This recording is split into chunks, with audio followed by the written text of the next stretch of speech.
talked about in other videos the constant struggle that I have to make sure that I'm living as small as possible. And what I mean by that is, I think one of the big problems that we have as a civilization is that we've forgotten that everything we use comes from the earth, and everything we do affects the earth. Now, I'm not suggesting that I am farming sustainably, because I'm not.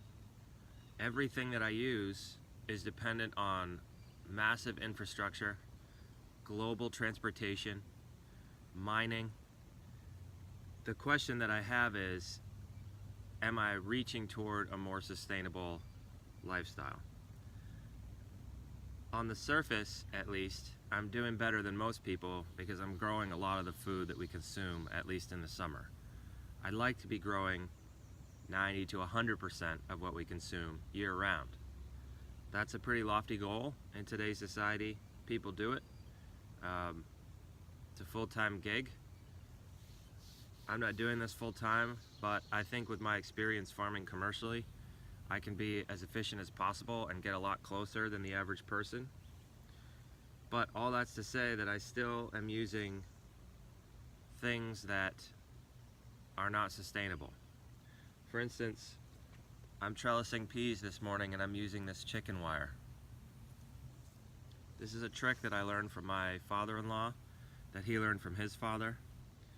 I'm also using these siding nails, aluminum siding nails. So all this material was mined from somewhere, I have no idea where. Probably taken from land that was owned by people who didn't want to give it up.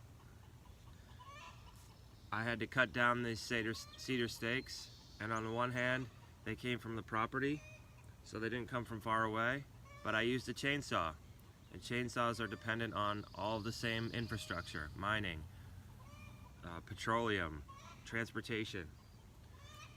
So what I want to try to do is use as little of that as possible, and a lot of things are trade-offs. So a lot of the organic farmers that I know, that I came up with while I was farming commercially, when they trellis, they use plastic netting that you can get from any seed place or any garden supply place. I'm using this because even though it's not sustainable, I can buy this once and use it forever. This is very durable. I'm not going to use plastic because I'm going to use it 1 or 2 seasons if I'm frugal, and then it's going to have to be thrown away, and plastic lasts forever, just like this will. But I'm going to use this probably my entire life, especially if I take care of it, roll it up, put it away under cover in the winter so it's not getting rusty. So that's kind of my mindset right now, is to use things as long as I possibly can. Eventually, I'd like to get to a point where I'm using only sustainable things that I've harvested from our property or from very close, eating only things that I grew here or came from farmers and gardeners who live very close. It's a long-term project, it's a struggle, and I think on the plus side, I'm doing better than the average person, but that's not a very high bar. So I want to compare myself to myself, and I've got a long way to go, but I think we're doing all right. And every season I get a little bit better. These siding nails were left over from a construction site. They were going to be thrown away, so I grabbed those. If you've ever tried to put a nail into something that's not stationary or not nailed down itself, you know it's very tough. The reason for that is because this is moving, and all of your force into the nail is not stopping at this, it's moving this as well. It'll take forever. So when you do this, kind of put your thigh behind it, like this. If you have to do a lot of these, you get really sore right here. Luckily, I don't have to do a lot.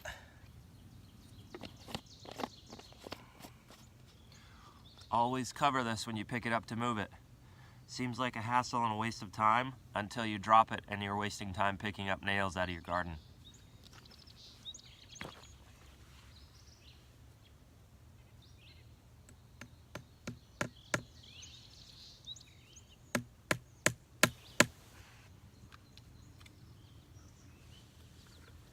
Michael, if you're watching, I changed the blade in my spoon.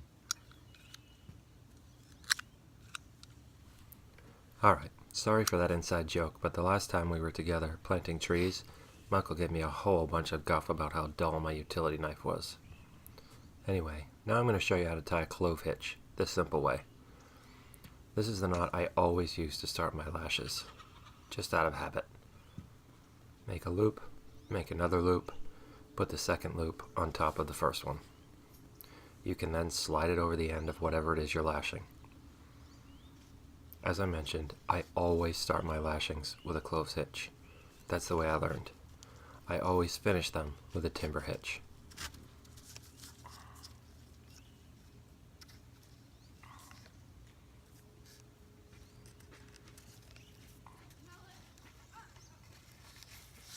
What you doing, bud? Football? Don't be throwing rocks in the lawn, please. Okay, thank you. Don't throw them at the cars.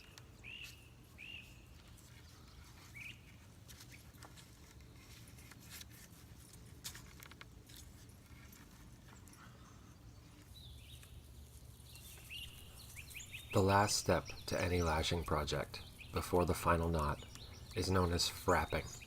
I have no idea why it's called that. It's a very strange name. But it's essential because it cinches the lash together and pulls everything tight. You need to be very careful of your tenons and joints whenever you're using rope or twine. You can severely damage them.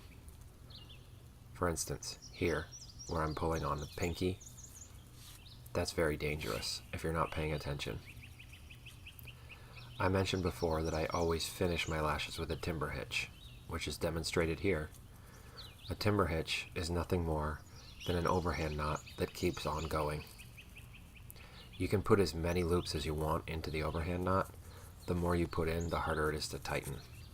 The nice thing about a timber hitch is that you can pull it back on itself like this, and it tightens even further. I'm closing off with a half hitch only because I have too much twine left over and I don't want it dangling.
It's easy to get sidetracked on a project like this. I'm going to stop here, force myself to get back up there and start working on the cultivation of the rows where I just took these rocks from.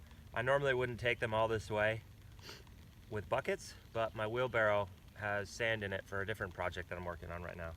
I have too many projects going at once, I think. Don't tell my wife I said that. Now that I got those rocks out of the walking path, I can cultivate in there, which is good because then I can mulch.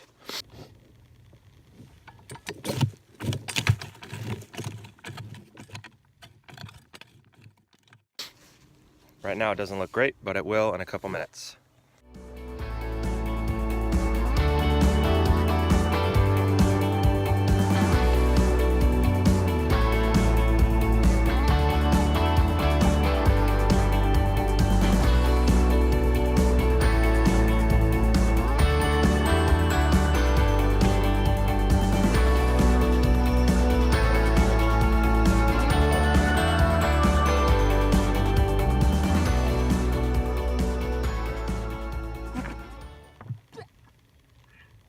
Did you get a bug in your mouth?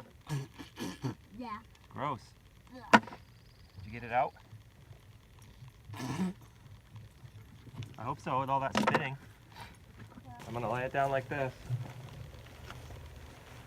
in the path. We'll start here, Which path? That path? the path I'm in right now. And then you come along and walk on the cardboard. And we're gonna do this one. Keep coming until this is just overlapping. Like that. See how it's overlapped? Okay? And then you can lay it down and then walk out. And this side? Yep. You could take that in to the next section. What are you going to do two at once? That's a good idea. That's efficient. Any parent knows that sometimes it's like pulling teeth to get your kids to show interest in something, let alone actually take initiative. On this morning, Mars came outside and decided to help me mulch, completely of his own volition. These are the moments I cherish as a parent. Moments like these exist at that elusive, beautiful intersection between boyhood and manhood, where he exhibits qualities of both to perfection. Okay, can you lift it? No. No, it's pretty heavy, isn't it? Without grass, I can. Right. Well, there's one without grass. See if you can lift it, the one on the ground. Yes, you're very strong. That's All right. really good. So this is going to be warm down in here. Feel that? Pretty warm, huh? It's breaking down. So then I just cover the cardboard so it won't blow away. Okay, you want to finish that row? Go right up to the old grass. Old grass. Yeah, see, I started that row the other day, but I ran out of cardboard. Thank you for your help, bud. Very helpful. Looks so much nicer when it's mulched like this, too. Won't be any weeds. Is there any left in there? Yeah. Can you pick it up now? Take it back to the cart, or should I do it? It's a little lighter. Awesome. Wow, you're a strong guy. Thank you for doing that. You can set it on the ground if you can't get it up on the cart. Good job. You did get it up on the cart.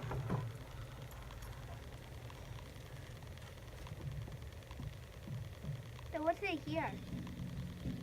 That's leaves. I've been using that for mulch too. This little can. Oh, the metal can? I just put that there so I can put the camera on it. Oh.